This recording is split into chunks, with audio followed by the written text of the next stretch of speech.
dito sa Relista. Una po, nagpapasalamat po ako kay Lord. Pangalawa sa mga nag-guide po kay Justin. Hindi ko kay Gian kay Gian Rai, kay Gian Renz. Hindi ko na po mabanggit kay lahat. Basta alam niyo na po yun kung sino po kayong tumulong kay Justin. Nagpapasalamat po ako. Ngayon, si Justin, pwede po Maganda! Iiyakan na kayo lahat. sabi ko, Sige, guys, mag-share si Mommy. sabi ko nga kay Justin, wag Bunso kasi siya. do not believe in yourself alone, but believe in God.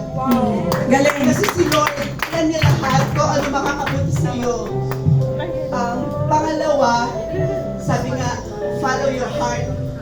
Sabi ko kay Justin, follow God. Because God is the way, the truth, and the life. Yes. Sabi ko ganon. Sabi ko nga, siguro James, ito yung mission mo.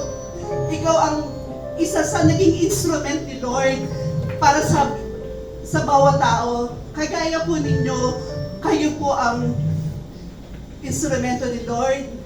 Ito po ang mission ninyo. Makapag-share po para sa lahat po ng tao na gusto magsurika, na gusto mabago ang buhay. Yes, grabe. Yun ang ano. Kaya sabi ko kay Justin, you stay humble, help other people, maging blessing ka sa kanila. Sabi ko gano'n. Kaya naiyak ako kasi yung ibang parents po, sabihin sa anak, anak, magtrabaho ka, tumulong ka sa amin. Si James, napakasipag po. Kasi sabi ko yung success mo, yung hard work niya. Kasi sabi ko, anak, pagpatuloy mo na maging blessing ka sa ibang tao. Sabi ko ganun sa kanya. Kaya naiyak ako, yung dream niya, if noon naging, medyo nag-doubt kami sa kanya. Yes, kasi nung nagbayad po si James, stranger, platinum lang, 1 account. Tapos po, sabi ko, anak, sure ka ba sa ano mo? sa pinapasok niya. Oo. Siyempre, as parents, andun po yung guidance mo, yung concern mo sa Tama anak po. mo.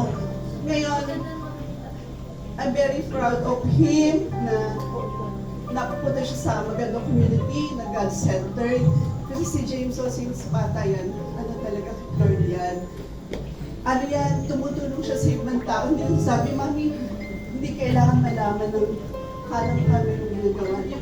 Hindi mo kailangan i-announce sa tao. Sabi ganon. Even though marami siyang tinutulungan. Opo. Marami siyang tinutulungan. Kaya nagulat po kayo nung pinasok niya to. Nung una po, nagduda po kayo. Nung nalaman nyo na nagbayad siya dito ng kalahating milyon, diamond. And I remember, nung tinur po kayo dito, sinama po kayong parents dito. First time nila. Opo, buong pamilya po kayo. Sumugod po sila dito. Totoo po yun Pagkabayan po ni James, sumugod po sila, pati mga kapatid, pati sila. Totoo yun. So parang syempre kami humarap ni GM Rai. Hindi totoo yun. Kasi syempre ang anak nila, bunso, bata, 25 years old. Tapos pumasok dito, hindi naman niya alam kung ano pa to. Tapos po naalala ko, sabi po ng mami niya, hinahabilin ko yung anak ko. So parang, alalagot. Iba po kasi grabe po yung tiwala po ng mga binigay. Kaya ang hirap po para sa kanila magtiwala sa umpisa. Kasi pareho po kaming stranger talaga. Pero ngayon po nakikita nila, kaya tinatanong ko kanina, Mami, ano nararamdaman mo? Grabe si Justin, 1 year 3 million ang income! Guys!